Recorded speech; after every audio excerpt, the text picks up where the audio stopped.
भगवान के चरणामृत चरणों का धोया हुआ जल ही गंगा जल है। गंगा जो दरिया है ये सतलोक से आया हुआ जल है।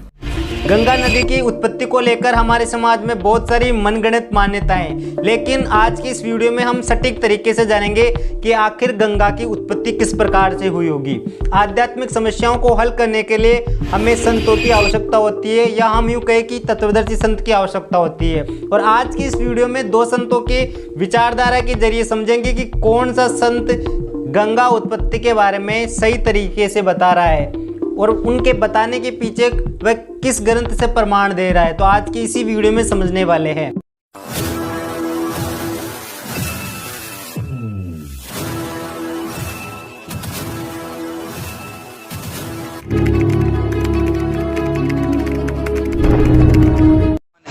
कहते हैं कि जब भगवान 52 राजा बलि के द्वार पर 3 पग भूमि मांगने गए तो पहले पग में तो पूरा अतल वितल सुतल तलातल रसातल महातल मांग लिया, दूसरे पग में सत्यलोक को नापा, तीसरा पग कहाँ रखे।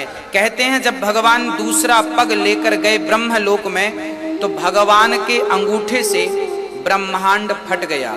52 भगवान ने इतना विशाल रूप बनाया कि इनके अंगूठे से, चरण के अंगूठे से ब्रह्मांड फट गया और ब्रह्मांड के बाहर का जल इनका अंगूठा धोता हुआ गिरने लगा। ब्रह्मा को लगा कि इस पानी से पृथ्वी डूब जाएगी। तब ब्रह्मा जी ने अपना कमंडल लिया और उस कमंडल में पूरा जल भर लिया।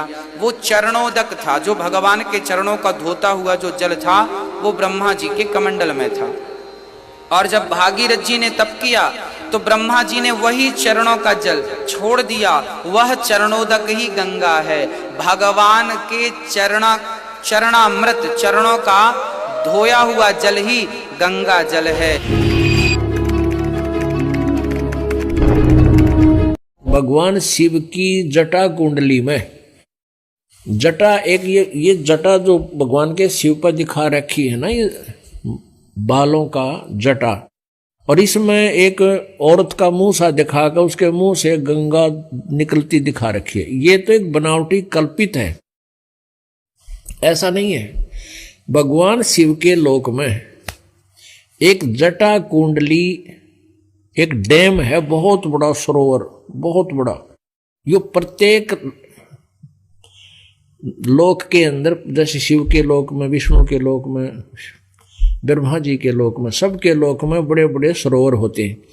तो शिव जी के लोक में एक बहुत बड़ा डैम है, उसका नाम जटा कुंडली है। उसका नाम जटा कुंडली डैम है। तो वो सतलोक से गंगा आई थी और उसके बाद वो जटा कुंडली डैम में 6 महीने तक रही। मतलब 6 महीने में वो जटा कुंडली जो डैम था, वो सरोवर था, वो भरा। उससे भरकर फिर वो ऊपर आई। उसी समय भागीरथ जी तप कर रहे थे गंगा को नीचे लाने के लिए। उन्होंने कहा ना, गंगा ने आना था और भागीरथ ने जस पाना था। ये सारी कहानी अब समझ में आओगी। अब यहां क्या बता रहे हैं, शिव की जटा रहे जो गंगा, बहुर कया सरगुण प्रसंगा, शिव की जटा रहे जो गंगा, तब करके भागीरथ लाए, तिहु लोक कीर्ति दर्शाए, गुप्त वस्तु प्रगट दिखलाई, निर्गुण सरगुण समझो बाई। कि या गंगा हमने ना दिखी थी, हमारे लिए अवेलेबल पृथ्वी पर नहीं थी। भागीरथ ने तप किया और उस तप करके उस निर्गुण जो हमें नहीं उपलब्ध थी, वो थी वहां पर मौजूद, साकार में थी। और वहां से ये गंगा नीचे गिरती है, तो वहां से नीचे गिरने से ये वाष्प रूप बन जाती है, वाष्प। और फिर यहाँ इस पे हिमालय के ऊपर आकर के ये बर्फ रूप धारण कर लेती है और फिर वहां से जल बनकर ऐसे निकलती। तो बीच से ये आती नजर नहीं आती आम व्यक्ति को, ये दिव्य दृष्टि से देखी जाती है। और ये गंगा सतलोक से आई है, काल के लोक का ये अमृत नहीं है। पुण्यात्माओं, अब ये बातें याद रखने की हैं कि ये तत्व ज्ञान है, इसमें सब निर्णय होगा। जो अभी तक हम खिचड़ी ज्ञान बनाए बैठे थे, किसी का सिर पैर हमारे पास नहीं था, अब ये सारा सुलझ जाएगा।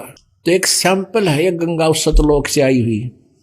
इसके गंगा के जल को कितने दिन रख दो खराब नहीं होता। क्यों, ये कहां से आएगी? इस पृथ्वी पर ही चल रहा है तो ये कहां से आई? हमारी बुद्धि यहां तक थी शिव जी की जटा में निकली। फू जो खा रखी नो एक औरत, अरे फूटे भाग मारे। भगवान शिव जी का एक डैम है और वो सतलोक से जब आई तो 6 महीना में वह भरी थी। वो भर के फिर ओवरफ्लो होना शुरू हो गया। उसी में भागीरथ तप कर रहा था पहले से ही। तो जब ये ऊपर तक पड़न लगी फालतू होगा, जब भगवान शिव ने कह दी तो थास्तु ले भाई गंगा आ जाएगी। तो ये तो चलती का टोर मारनी है, चलती का टोर मारने वाले। तो ये सतलोक से आई थी शिव के, फिर शिव के धाम में, शिव के धाम को डैम भर गया 6 महीना, फिर आगे चल पड़ी। अब वो पीछे से चल ही रही है और वो वहां से ओवरफ्लो भी हो ही रहा है। और यहां अब ये इस प्रकार ये गंगा आपको उपलब्ध है। लेकिन इस गंगा के पानी से मोक्ष नहीं है। संतों की आध्यात्मिक ज्ञान चर्चा में एक संत ने गंगा की उत्पत्ति किस प्रकार से बताई और दूसरे संत ने कितने प्रमाण के साथ गंगा जी की उत्पत्ति बताई है। तो आप ही फैसला कीजिए कि इस वीडियो में कौन सा संत सही है और कौन सा संत गलत है। कमेंट बॉक्स में अवश्य बताइए। यदि आपको हमारा ये वीडियो अच्छा लगा तो प्लीज़ लाइक कीजिए, कमेंट कीजिए, शेयर कीजिए और सब्सक्राइब कीजिए। मिलते हैं अगले वीडियो में।